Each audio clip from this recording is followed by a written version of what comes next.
Hello friends, my name is Gauri Chakravarti. I am your law teacher, and from today I will make new videos, small videos for your examinations. तो रही बात कि हमारी जो पहली video है, मतलब मेरी जो शुरुआती वीडियो है, वो किस पे बेस्ड है। तो देखिए, कॉन्स्टिट्यूशन एक ऐसा सब्जेक्ट है जिस पे हम सबकी कमांड होनी चाहिए। एज अ लॉ स्टूडेंट हमें कॉन्स्टिट्यूशन के बारे में पता होना चाहिए, और एज अ इंडियन सिटीजन्स भी हमें कॉन्स्टिट्यूशन के बारे में बहुत सारी चीजों की नॉलेज होनी चाहिए। तो अगर हम बात करें कि कॉन्स्टिट्यूशन के कितने सारे टॉपिक्स है, देखिए उसमें आर्टिकल्स तो बहुत है। फंडामेंटल राइट्स है, डीपीएसपी है, फंडामेंटल ड्यूटीज है।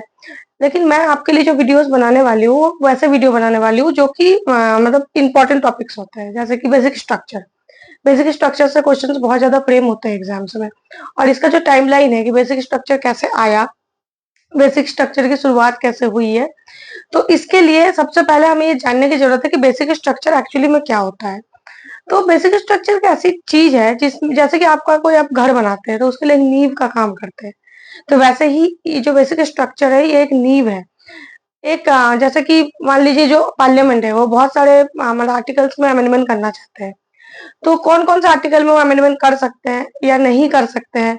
तो जैसे कि घर बनाने टाइम एक नींव की इंपॉर्टेंस होती है, वैसे ही कॉन्स्टिट्यूशन में बेसिक स्ट्रक्चर की भी इंपॉर्टेंस होती है। और ये बेसिक स्ट्रक्चर एक्चुअली में क्या होता है, तो इसके बारे में हम पढ़ते हैं कि व्हाट इज बेसिक स्ट्रक्चर। तो पहली बात है कि the basic structure refer to those essential and foundational feature of the Indian constitution that can not be altered और डिस्ट्रॉयड। हम क्या नहीं कर सकते हैं, अल्टर नहीं कर सकते हैं, डिस्ट्रॉय नहीं कर सकते हैं। ठीक है, किसके द्वारा, अमेंडमेंट के द्वारा। अमेंडमेंट कहाँ लिखा हुआ है, कॉन्स्टिट्यूशन का आर्टिकल 368 में। और ये अमेंडमेंट कौन करते हैं, इस अमेंडमेंट को करते हैं पार्लियामेंट। तो हमारे जो इंडियन पार्लियामेंट है वो कॉन्स्टिट्यूशन की जो बेसिक स्ट्रक्चर है उसमें किसी भी तरह का अमेंडमेंट, किसी भी तरह का अल्टरेशन या किसी भी तरह का उसका जो बेसिक फीचर है उसको डिस्ट्रॉय नहीं कर सकते हैं। तो बेसिक स्ट्रक्चर में कुछ एग्जांपल्स है, जैसे कि सुप्रीमेसी ऑफ द कॉन्स्टिट्यूशन, या नेचुरल जस्टिस, या रूल ऑफ लॉ। तो ये एक ऐसे टॉपिक्स है जिनमें कॉन्स्टिट्यूशन में, जिसमें पार्लियामेंट अमेंडमेंट नहीं कर सकती है। ये क्या करते हैं, किस चीज को प्रोटेक्ट करते हैं, ये कॉन्स्टिट्यूशन के बेसिक आइडेंटिटी को, स्पिरिट को और कोर को क्या करते हैं, वो अपहोल्ड करते हैं। ठीक है, बेसिक स्ट्रक्चर।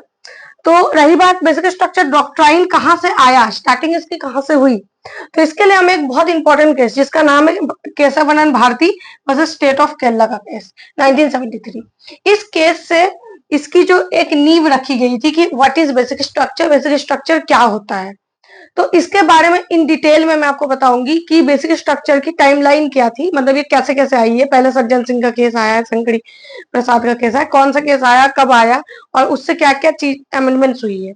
तो इसके बाद इसको हम डिटेल में पढ़ेंगे, जो अगली मेरी वीडियो होगी उसमें इसका टाइमलाइन मैं आपको डिटेल में बताऊंगी। Thank you so much.